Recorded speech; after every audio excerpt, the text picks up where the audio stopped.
One of the biggest issues is that people get emotional when they then overspend because they think that they're renovating their dream home rather than renovating a property to profit from.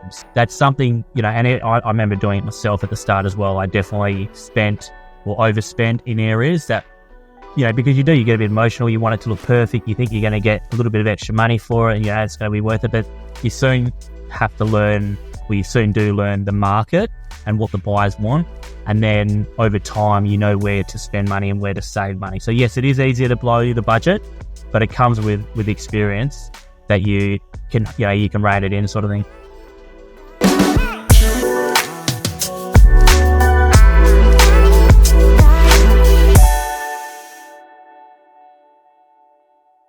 You're listening to Help Me Buy Property podcast, powered by Investor Partner Group. We help improve lifestyles by building scalable and sustainable generational wealth and passive income streams. We do this via our ecosystem that is a one-stop shop to all property investment needs, from evidence-based, data-driven buyers agency, industry-renowned portfolio reviews and property strategies, property development with and for clients, tax, SMSF, business structures advisory, and cash flow real estate. Everything we do is to help people achieve financial independence and not just basic financial freedom by using property as a tool and as a medium. Presently, we've launched Australian Property Academy, where we are training and teaching buyers agents, property advisors, property strategic partners, and secrets to finding investor-grade properties to astute investors. Connect now to experience it yourself, or drop in a line below at info@helpmebuy.com.au to get more information. Be kind and happy investing. Today we are talking to Graham Whitfield from Redmayne Property Coaching, who's the master of renovations when it comes to Australia. And I'm not kidding when I say master of renovations. I think the guy has achieved so much in just the last decade. So we'll be discussing in this episode about what are the key 9 things that we need to ask, or any renovators needs to ask themselves before doing or taking any renovation jobs. Before any further ado, drum roll, let's bring Graham in. Graham, how are you today, bro? Well, Moxin, I appreciate coming on to another episode. It's been a little while. We had last one we did was last year. Yes, this is season 2. Looking forward to having another episode, another chat, and diving a bit deeper into renos and flipping. Yes.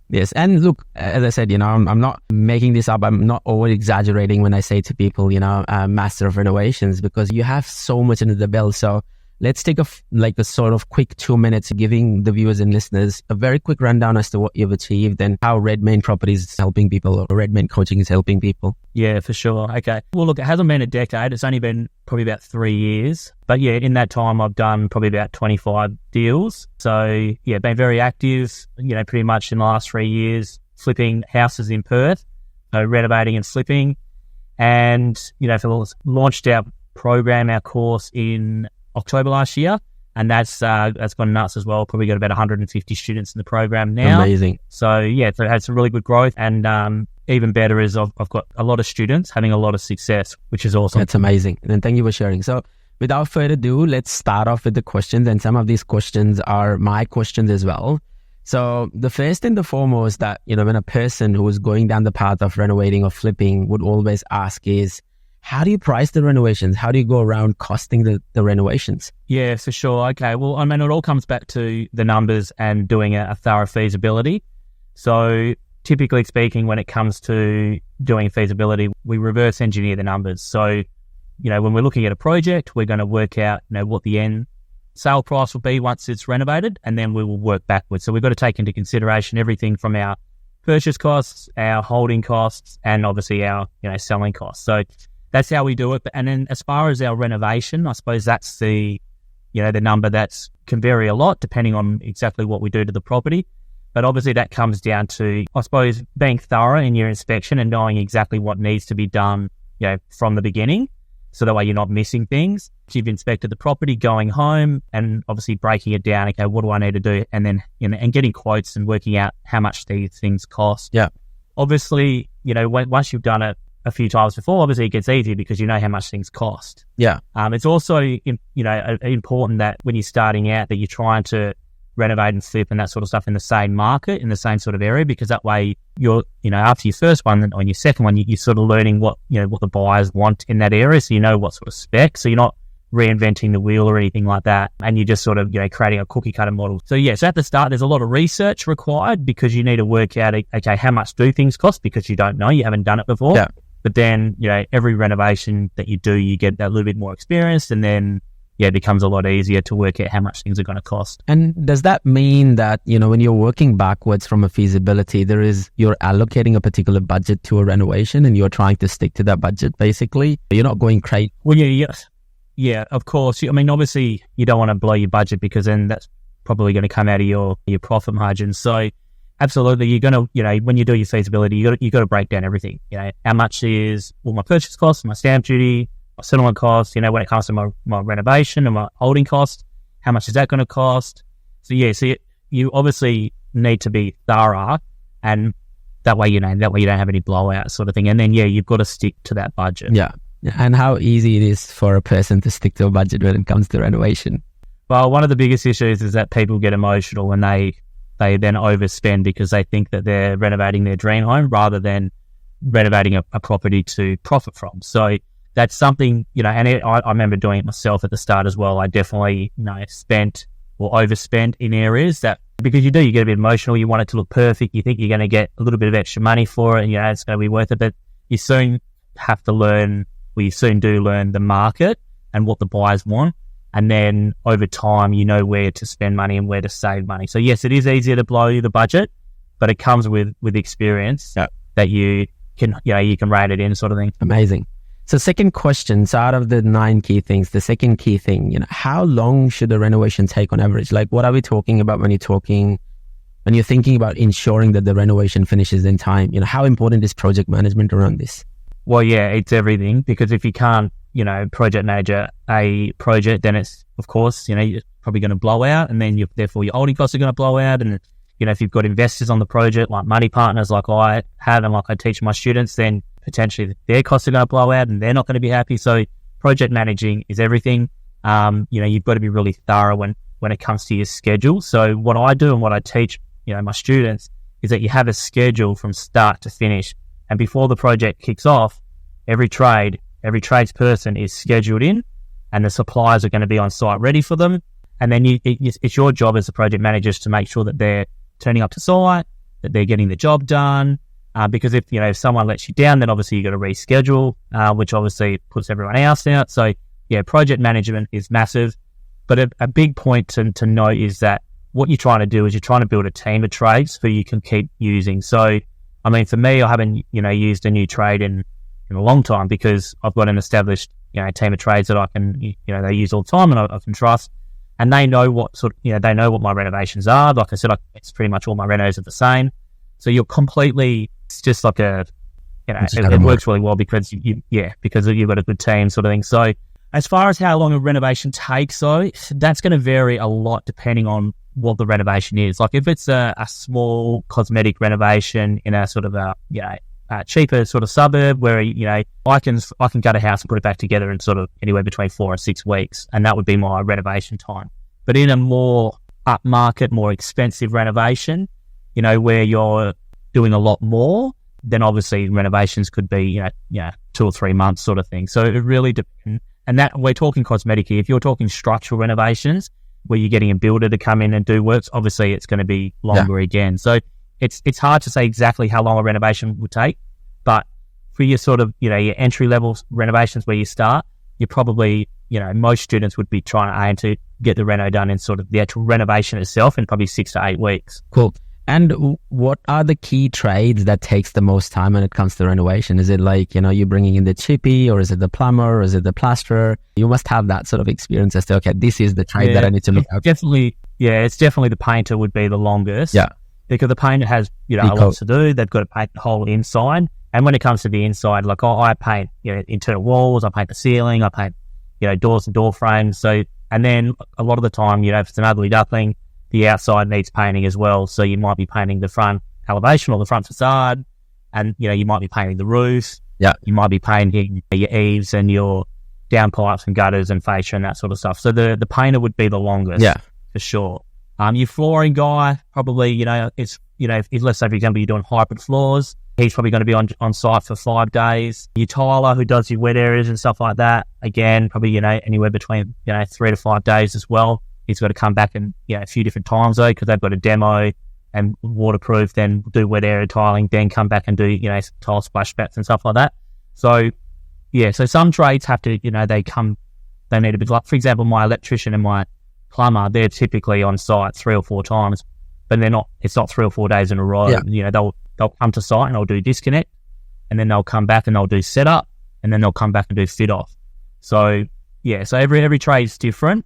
But the painter's definitely the longest. Painter could be on site anywhere between 7 days to 2 weeks. Yeah, and I think painters are the most. Yeah, depends on the team as well. It depends every trade. If you've got one painter, it's going to take a lot longer than if they've got 2 or 3 painters. And they're the most pickiest as well, isn't it? Because every trade walking through the house, they are either ruining their job or leaving scuff marks or scratches on the walls, and they get really agitated, right? Yeah, well, that's the thing. I mean, obviously with painting, ideally your painter should probably be your second last trade, because he's there to finish everything. The only trade that comes after painting is typically the flooring. Yeah. So whether it's hybrid floor or whether it's carpets in the bedrooms or whatever that, or whether you've got Jarrah floorboards and they're going to get sanded back and polished, that's the last trade that'll come in. But before that is your painter. And typically speaking, the renovation looks terrible until the painter finishes it off, puts their touch on it, makes the painter, obviously known as your finishing trade.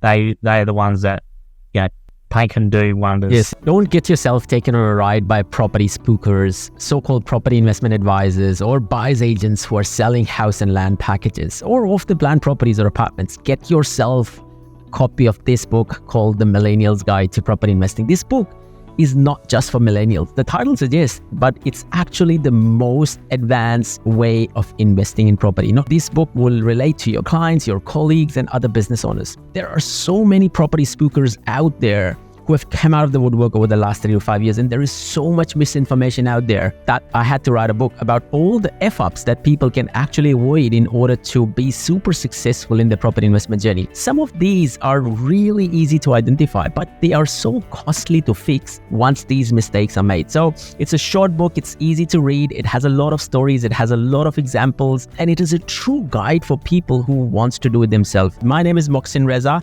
This is my story, and a lot of you will relate to parts of this story if you're not born in the riches and if you're trying to build a property portfolio that can last generations and help you improve your lifestyle along the way.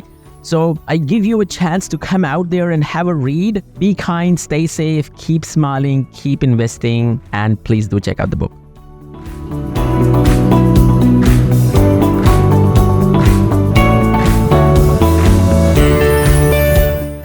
It's magical, isn't it? I think as soon as the floor goes in and the painter comes in and does the finish, I think the house basically overnight looks completely brand new, right? That fresh paint, smell that you enter into the house, and, that wow look when you see that, floorboards. I think, that basically takes to the very end. So.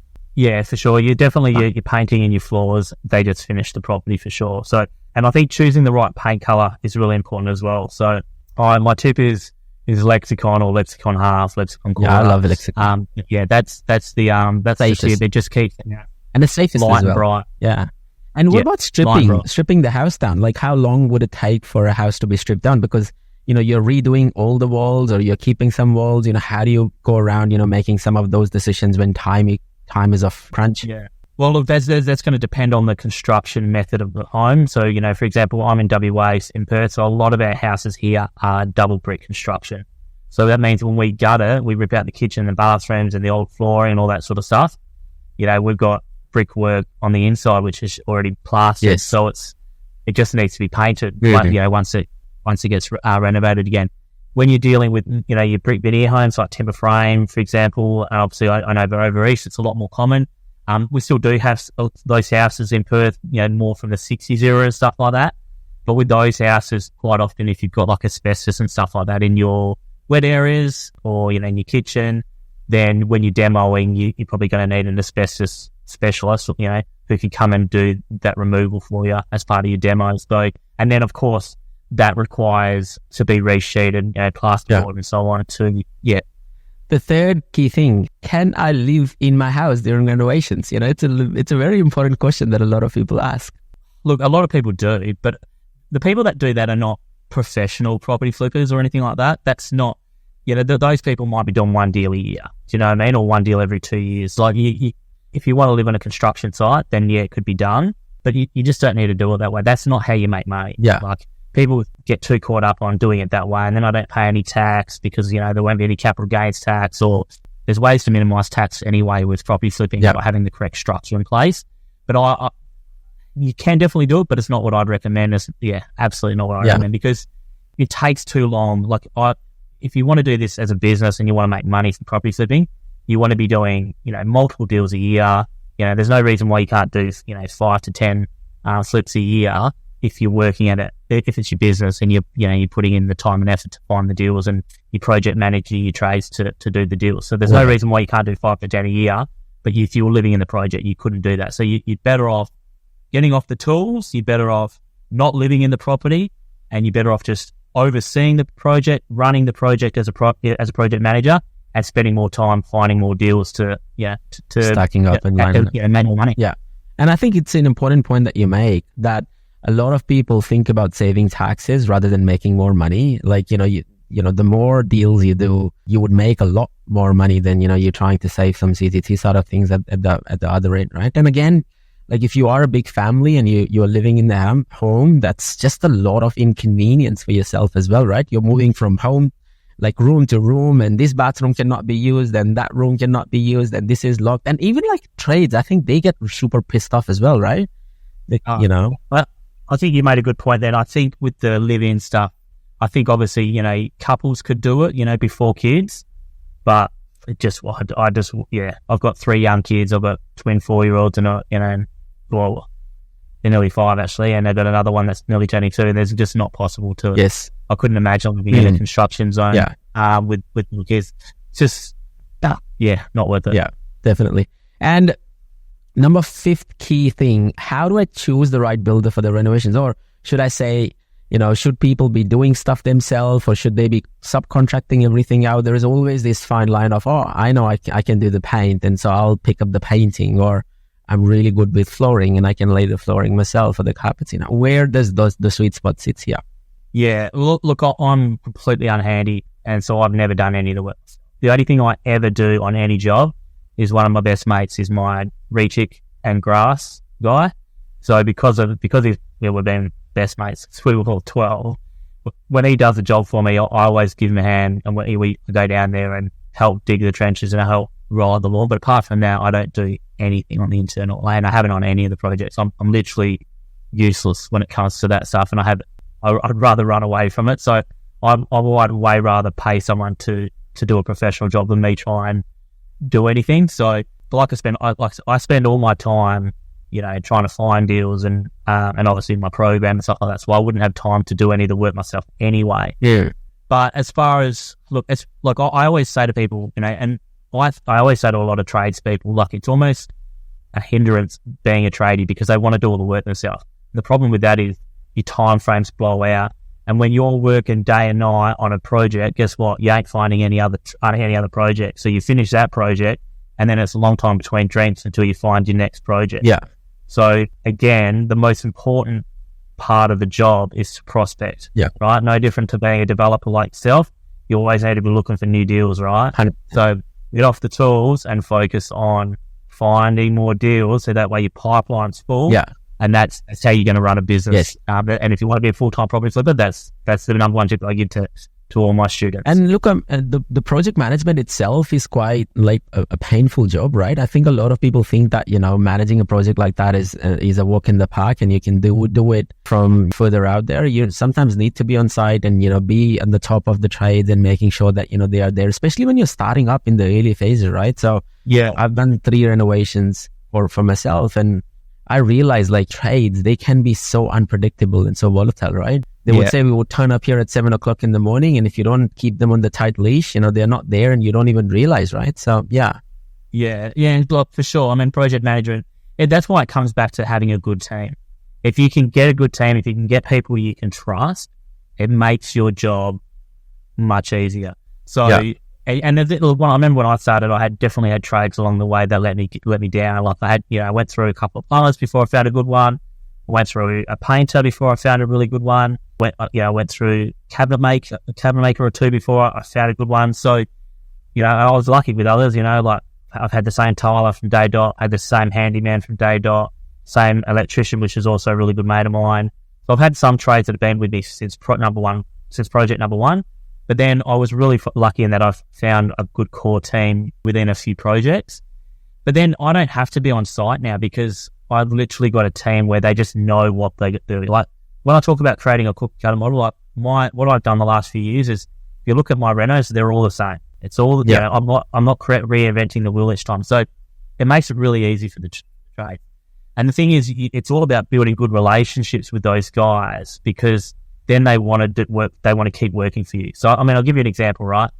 They would way rather work for me than someone that they've never worked with before, because they know that I pay them straight away. And that's a big thing for trades, is knowing that they're going to get paid straight away, right? So, and you just look after them, there's trust, all that sort of stuff. But when you're obviously with new relationships and stuff like that, that's when it can be, you can have teething problems and stuff like that for sure. And you're not a fussy renovator as well, right? I think one of the things that I always notice is people who are starting it for the first time, they're really fussy renovators, right? Oh, I want the kitchen moved from here to there, and I want the wet area from here to there. I was like, you don't, right? All you need to do is just, unless you're renovating in a more upmarket area where owner occupiers are going to have, a big wish list, and and there's a big margin in the job, and you're prepared to spend money, then you want to keep the house as much as possible what it is. Like 100%. You don't want to be relocating bathrooms, you don't want to be relocating kitchens. Ideally, you don't want to be doing any structural changes at all.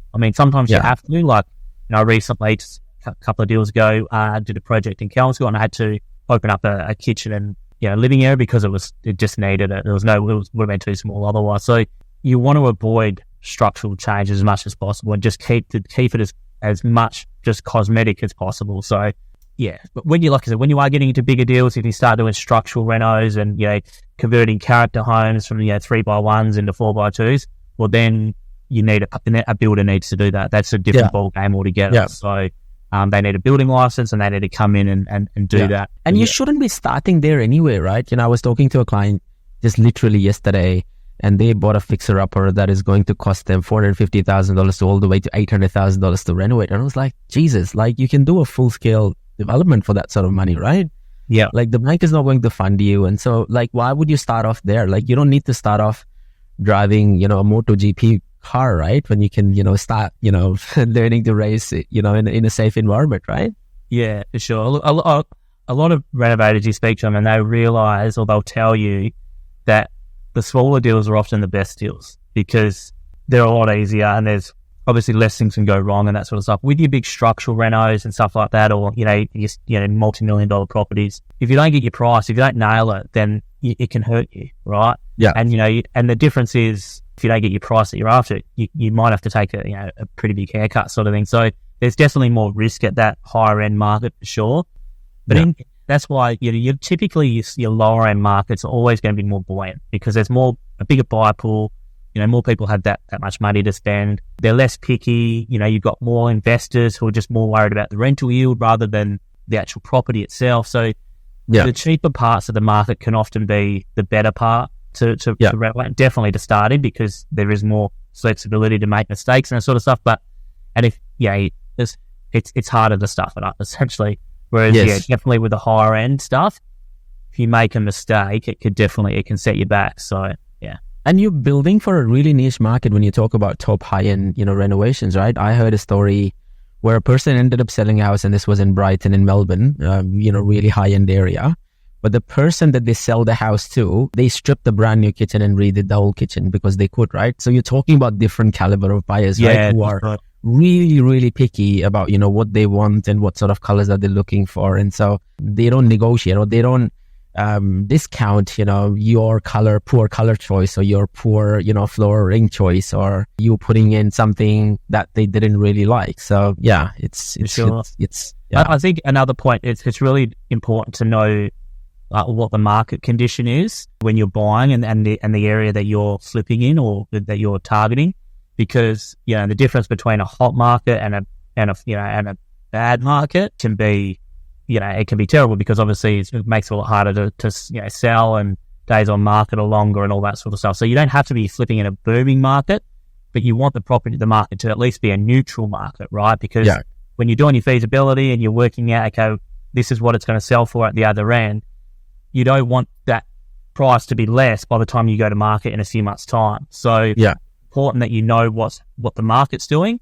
Is the market neutral? Is it trending up? Is it if it's falling, then you probably want to stay away from there. So definitely important to know the market conditions. And I'd say if you're flipping in a more higher end market, it's probably even more important, because definitely if you don't get the price, that haircut you need to take can be quite significant, right? Yes. Which can really hurt you. So whereas in a cheaper end market, if for example the market does change and it does weaken, there's still going to be, again, a bigger buy pool in that market. And smaller deals are easier to hold as well, right? You have a smaller deal, then you got the price right, or you went overly emotionally invested into the property, you could always rent it out and call it your own buy and hold strategy, right? Exactly. Whereas you build a freaking $3 million home or a $2 million home, you would be gutted to renting it out for like $1,000 or $1,500 per week, because that this is going to even be a lot more stressful to sell to years down the track, because this is not a brand new property anymore. So there's always like peaks and troughs. So I couldn't agree more.